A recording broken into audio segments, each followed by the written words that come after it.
and it's 3 parts to ease and flow. And these should be things that you can take with you from just today and start to implement in your life. So the first is motivation sourcing. This is going to be a shift in cognition, which is very helpful for some people. The second piece is going to be energy auditing. So these are going to be tools that you can use to manage and regulate your internal state. And the third is going to be access control. Okay, so access control is about managing your external environment. So first we have motivation sourcing. So we source our motivation from 2 places, either from fear or vision. So we're either trying to outrun fear or we're being pulled forward by vision. And all the time, yes, both exist, and it's likely that one is predominant. So fear-based motivation, which is unfortunately what a lot of us default to, feels like this.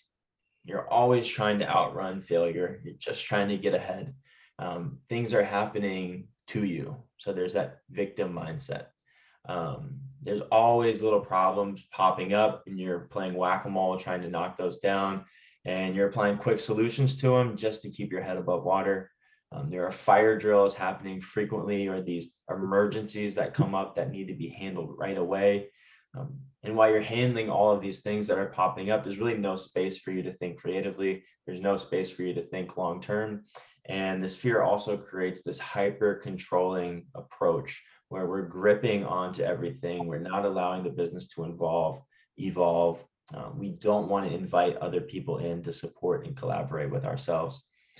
So that's what fear-based motivation looks like.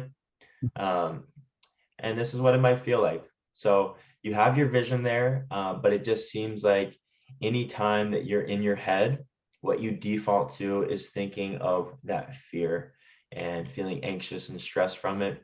And really the vision just kind of pales in comparison to that large fear that you have behind you. So the other way we could do things is vision-led motivation. And this is what this feels like, is the business adapts quickly. You're not afraid of wrong decisions because you know each decision, wrong or right, is just going to inform the way that you continue to approach business. And you don't have this narrow pinpoint focus, right? You have an open vision. And with that vision, you can see new opportunities. You can see new places to collaborate and partners. You feel creative. You can actually anticipate problems before they come. And you're excited about change, not anxious.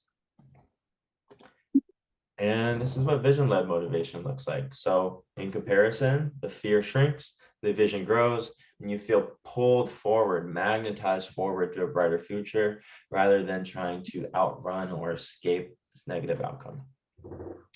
So then that begs the question, like, what do we actually do about that?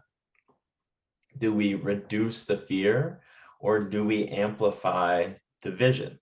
So as human beings, unfortunately, we have what's called a negativity bias. So one example of this is if you look at a photo of a crowd of people, you will probably notice first a person who has an angry expression on their face, or they look upset.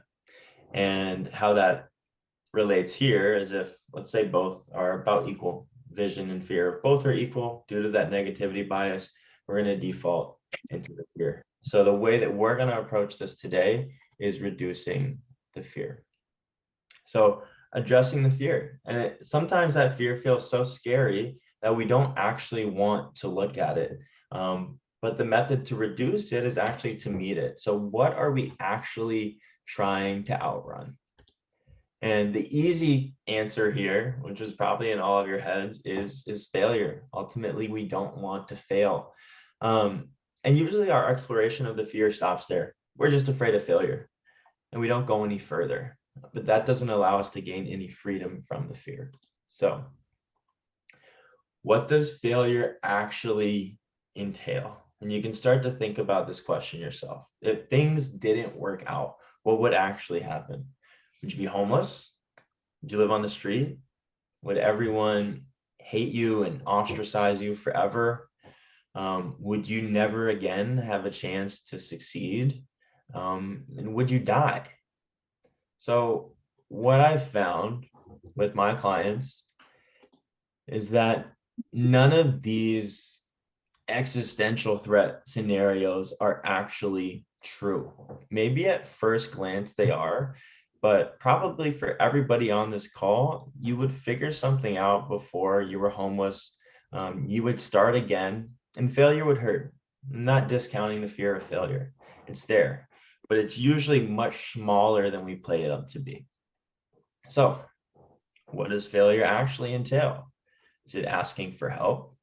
That can be really scary for a lot of people. Is it cutting budget? Is it pivoting?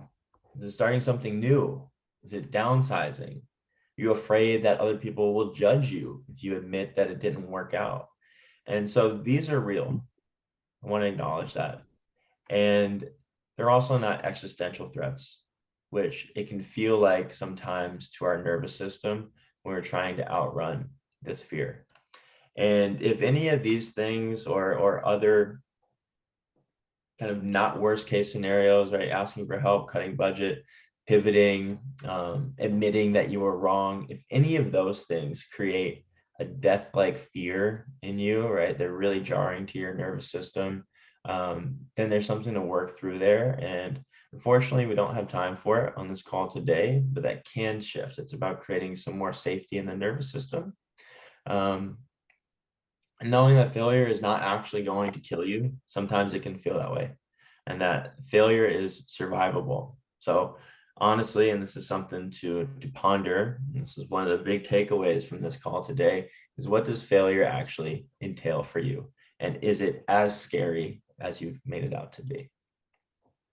So hopefully by addressing that, you can move from this to more of this. And then the other side of the spectrum too is amplifying that vision. It's developing an emotional connection to a specific future and meeting that often in your mind and in your body.